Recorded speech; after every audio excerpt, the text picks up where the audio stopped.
नमस्कार दोस्तों, स्वागत है आपका बालाजी हिंदी क्लास में। इस क्लास में दोस्तों राज्य व्यवस्था से संबंधित क्लास को देखेंगे और इसमें पहले आपके थ्योरी बेस क्लासेस जो SC, ERT, NCERT बेस जहां से BPSC क्वेश्चंस पूछती है उन लाइनों को देखेंगे। उसके बाद इससे संबंधित ऑब्जेक्टिव टाइप क्वेश्चन 5 ऑप्शन के साथ देखेंगे। तो ये जो आपकी लाइनें हैं NCERT, SC, ERT, NCERT base हैं। मोस्टली क्वेश्चन यहीं से इन्हीं लाइनों से क्वेश्चंस बनते हैं। तो चलिए पढ़ते हैं। इसके बाद हम ऑब्जेक्टिव टाइप क्वेश्चन 5 ऑप्शन के साथ देखेंगे। तो पहला है कि पंचायतों की वित्तीय स्थिति की समीक्षा के लिए राज्य सरकार प्रत्येक 5 वर्षों की समाप्ति पर वित्त आयोग गठित करती है। अगला पॉइंट है राज्यपाल द्वारा ऐसे वित्त आयोग के गठन का उपबंध अनुच्छेद 243I और अनुच्छेद 243Y में उपलब्ध है। वित्त आयोग के गठन का उपबंध। अगला है इसके तहत गठित वित्त आयोग पंचायत राज और नगर पालिकाओं के वित्तीय स्थिति का भी पुनरावलोकन करते हैं दोस्तों। अगला है राज्य वित्त आयोग द्वारा सौंपी गई रिपोर्ट को राज्यपाल राज्य विधानमंडल में रखवाता है। अगला है अनुच्छेद 243I के अंतर्गत पंचायती राज के लिए राज्य वित्त आयोग का प्रावधान है और अनुच्छेद 243Y में भी नगर पालिका के लिए राज्य वित्त आयोग का प्रावधान है। अनुच्छेद 243 में पंचायतों से संबंधित परिभाषाएं हैं और अनुच्छेद 243A में ग्राम सभा, अनुच्छेद 243B में पंचायतों के गठन और अनुच्छेद 243C में पंचायतों की संरचना एवं 243D में आरक्षण का दोस्तों उल्लेख है। पंचायत राज और नगर पालिका में चुनाव लड़ने की न्यूनतम आयु 21 वर्ष दोस्तों निर्धारित की गई है। भारत का महान न्यायवादी की नियुक्ति भारत के राष्ट्रपति द्वारा किया जाता है और महान न्यायवादी के लिए वही योग्यता की आवश्यकता है जो उच्चतम न्याय के न्यायाधीश के लिए है।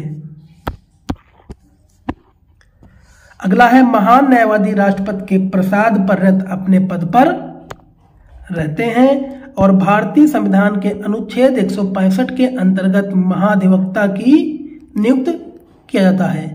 महाधिवक्ता की नियुक्ति राज्यपाल द्वारा किया जाता है और भारत के महान न्यायवादी की नियुक्ति राष्ट्रपति द्वारा संविधान के अनुच्छेद 76 के अंतर्गत करते हैं। महान न्यायवादी भारत सरकार का सर्वोच्च विधि अधिकारी होता है और सर्वोच्च न्यायालय के न्यायाधीशों की सेवानिवृत्ति की उम्र 65 वर्ष होती है। उच्चतम न्यायालय और उच्च न्यायालय के न्यायाधीशों की न्यूनतम आयु निर्धारित नहीं है और भारत की न्यायिक व्यवस्था इकहरी तथा एकीकृत है। उच्चतम न्यायालय के सर्वोच्च शिखर पर भारत का सर्वोच्च न्यायालय है और सर्वोच्च न्यायालय का गठन संबंधी प्रावधान अनुच्छेद 124 में दिया गया है। इसके न्यायाधीश की नियुक्ति राष्ट्रपति द्वारा होती है। अनुच्छेद 124(2) के अनुसार सर्वोच्च न्यायालय के न्यायाधीश की सेवानिवृत्ति की आयु 65 वर्ष निर्धारित है। उच्च न्यायालय के न्यायाधीश 62 वर्षों तक पद पर रहते हैं और प्रधानमंत्री लोकसभा के प्रति उत्तरदायी होता है। एक मंत्री व्यक्तिगत रूप से राष्ट्रपति के प्रति उत्तरदायी होते हैं और लोकसभा सामूहिक रूप से जनता के प्रति उत्तरदायी होते हैं। मंत्रिपरिषद सामूहिक रूप से लोकसभा के प्रति दोस्तों उत्तरदायी होते हैं और अनुच्छेद 74 के अनुसार राष्ट्रपति को उनके कार्यों के संपादन व सलाह देने हेतु एक मंत्रिपरिषद होती है जिसका प्रधानमंत्री होता है। अनुच्छेद 75(3) के अनुसार मंत्रिपरिषद लोकसभा के प्रति उत्तरदायी होते हैं। यदि लोकसभा किसी एक मंत्री को विरुद्ध अविश्वास प्रस्ताव पारित करे तो वह समस्त मंत्रिमंडल को त्यागपत्र देना पड़ता है। संविधान सभा ने 1947 में भारत के लिए एक मसौदा संविधान तैयार करने के लिए डॉक्टर BR अम्बेडकर की अध्यक्षता में मसौदा समिति का गठन किया।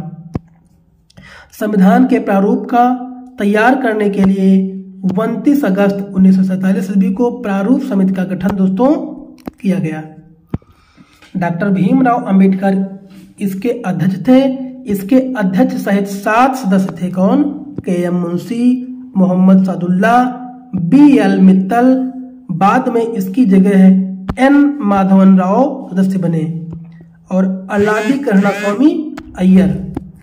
अगला एन. गोपाल स्वामी अय्यर, डी.पी. खेतान। बाद में इसकी जगह टी.टी. कृष्णाचारी सदस्य बने। भारत के संविधान की 7वीं अनुसूची में 3 सूचियां संघ, राज्य और समवर्ती सूची को मूर्त रूप देता है। अगला, संघ सूची पर कानून बनाने की शक्ति सिर्फ संसद के पास है। इस सूची में मूलतः 97 प्रविष्टियां थी जो वर्तमान में 98 हैं। राज्य सूची विषय पर राज्य के विधानमंडल कानून बनाते हैं और इस सूची में मूलतः 66 प्रविष्टियां थी जिसकी वर्तमान संख्या 62 है। समवर्ती सूची विषय पर राज्य विधानसभा एवं संसद दोनों कानून बना सकती है। इस सूची में मूलतः कितने हैं? 47 प्रविष्टियां थी, परंतु अब इस सूची में 52 हो गई हैं। मौलिक अधिकारों को लागू करने के लिए न्यायालय रिट जारी कर सकता है। अगला है उच्च न्यायालय अनुच्छेद 32 के तहत उच्च न्यायालय अनुच्छेद 226 के तहत रिट जारी कर सकते हैं। 1950 से पहले केवल कलकत्ता, मुंबई एवं मद्रास उच्च न्यायालयों को ही रिट जारी करने का अधिकार प्राप्त था। अब सभी उच्च न्यायालयों को भी रिट जारी करने की शक्ति प्रदान है। सर्वोच्च न्यायालय एवं उच्च न्यायालय द्वारा जारी रिट है बंदी, प्रत्यक्षीकरण, परमादेश, प्रतिषेध, उत्प्रेषण एवं अधिकार परीक्षा। उच्चतम न्यायालय केवल मूल अधिकारों के क्रियान्वयन को लेकर रिट जारी कर सकता है, जबकि उच्च न्यायालय इसके अलावा किसी और उद्देश्य को भी इसे जारी कर सकते हैं। उच्चतम न्यायालय किसी एक व्यक्ति या सरकार के विरुद्ध रिट जारी कर सकता है। उच्चतम न्यायालय को मूल अधिकारों का संरक्षण एवं गारंटी देने वाला बनाया गया है और 1966 में भारतीय संसद द्वारा पंजाब पुनर्गठन अधिनियम लागू किया गया है और 18वां संविधान संशोधन अधिनियम 1966 के द्वारा अनुच्छेद 3 का जोड़कर यह व्यवस्था की गई है कि संसद किसी राज्य या संघ राज्य क्षेत्र के एक भाग का गठन कर सकती है। दोस्तों, ये सारी लाइनें बहुत ही इंपॉर्टेंट हैं। अगर आप इसको अच्छे से देख लेंगे तो अगर क्वेश्चन आने वाले क्वेश्चंस आप कर पाएंगे। पंजाब को पुनर्गठित करके पंजाब एवं हरियाणा राज्य और हिमाचल संघ राज्य क्षेत्रों की स्थापना दोस्तों की गई है। अनुच्छेद 3 में यह स्पष्टीकरण जोड़ा गया है कि राज्य शब्द के अंतर्गत संघ राज्य क्षेत्र भी आते हैं। 21वां संविधान संशोधन अधिनियम 1976 द्वारा संविधान की 8वीं अनुसूची में सिंधी भाषी को 15वीं भाषा के रूप में शामिल किया गया है और 98वां संविधान संशोधन 1987 द्वारा राष्ट्र को संविधान का प्रमाणित हिंदी प्रसंस्करण प्रकाशित करने के लिए अधिकृत किया गया है। क्योंकि लोकतंत्र सरकार का एक बेहतर प्रारूप है, इसके लिए उपयुक्त में से एक से अधिक विकल्प सही हैं। लोकतंत्र बेहतर शासन प्रणाली है, कारण है या अधिक उत्तरदायी है, इसमें निर्णय लेने की विशिष्टता है, या मतभेद एवं संघर्ष का निपटारा करता है, या शासन में पारदर्शिता लाती है, या जनता के अधिकार को सुरक्षित रखता है। इसमें जनता को अपने प्रतिनिधि को चुनने का अधिकार देती है।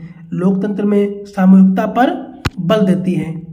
इसमें सभी वर्गों के उचित अवसर मिलता है। इसमें जनता के प्रतिनिधि द्वारा जनता के हित में विधि बनाता है आदि।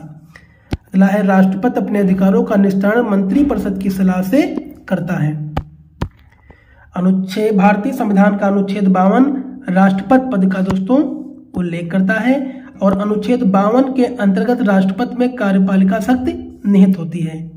अनुच्छेद 74 में उल्लेख है कि राष्ट्रपति को जो स्वविवेक अधिकार दिया गया है उसको छोड़कर शेष कार्यों के लिए एक मंत्रिपरिषद होगी जिसका प्रधानमंत्री होंगे, उसके सलाह से कार्य करेंगे। भारत में संसदीय प्रणाली में संवैधानिक प्रधान राष्ट्रपति होते हैं जबकि शासन का प्रधान प्रधानमंत्री होते हैं। अध्यक्षात्मक प्रणाली में देश के औपचारिक प्रधान और देश के शासन के प्रधान दोनों ही एक ही व्यक्ति होते हैं।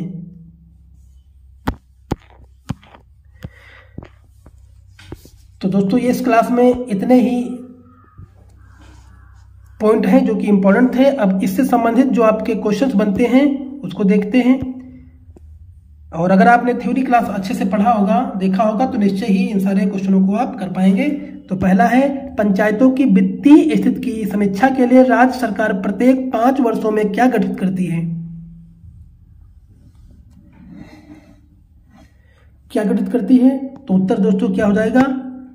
वित्तीय स्थिति की समीक्षा के लिए तो यह वित्त आयोग गठित करती है, जो कि ऑप्शन नंबर बी दोस्तों सही हो जाएगा। अगला है, भारत का महान न्यायवादी किसके द्वारा नियुक्त किया जाता है? विधि मंत्री, भारत के राष्ट्रपति, लोकसभा का अध्यक्ष, उपयुक्त में से एक से अधिक, उपयुक्त में से कोई नहीं। तो दोस्तों ये आपका हो जाएगा भारत के राष्ट्रपति, जो कि ऑप्शन नंबर बी दोस्तों सही हो जाएगा। अगला है, सर्वोच्च न्यायालय के न्यायाधीशों की सेवानिवृत्ति की उम्र क्या है?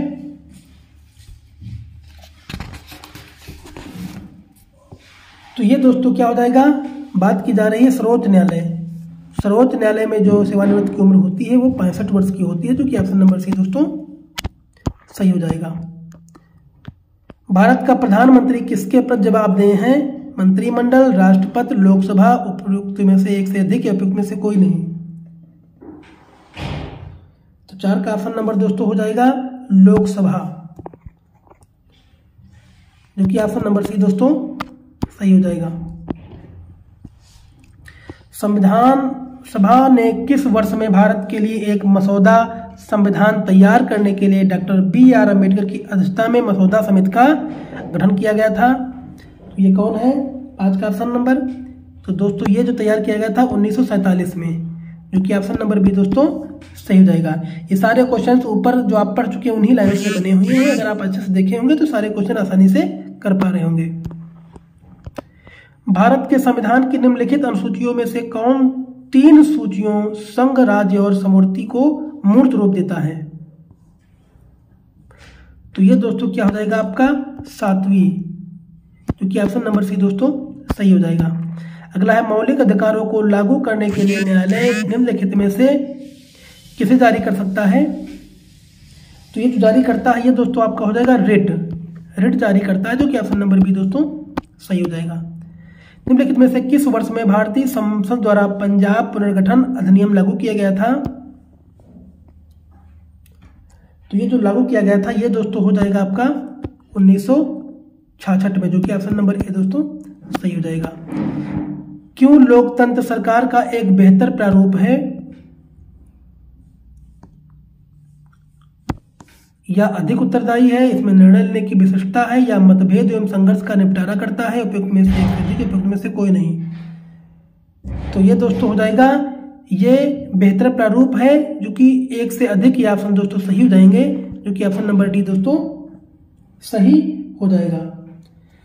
क्योंकि बेहतर शासन प्रणाली तो ये आपका या अधिक उत्तरदायी है, ये भी सही है आपका। इसमें निर्णय लेने की विशेषता भी है, ये भी सही है। और यह मतभेद एवं संघर्ष का निपटारा भी करता है, ये सारे सही हो जाएंगे, जो कि ऑप्शन नंबर डी दोस्तों सही हो जाएगा। राष्ट्रपति अपने अधिकारों का निस्तारण किसकी सलाह से करता है? मंत्रिपरिषद या फिर सुप्रीम कोर्ट से, या भारतीय सेना का कमांडर इन चीफ, या उपयुक्त में से एक से अधिक, या उपयुक्त में से कोई नहीं।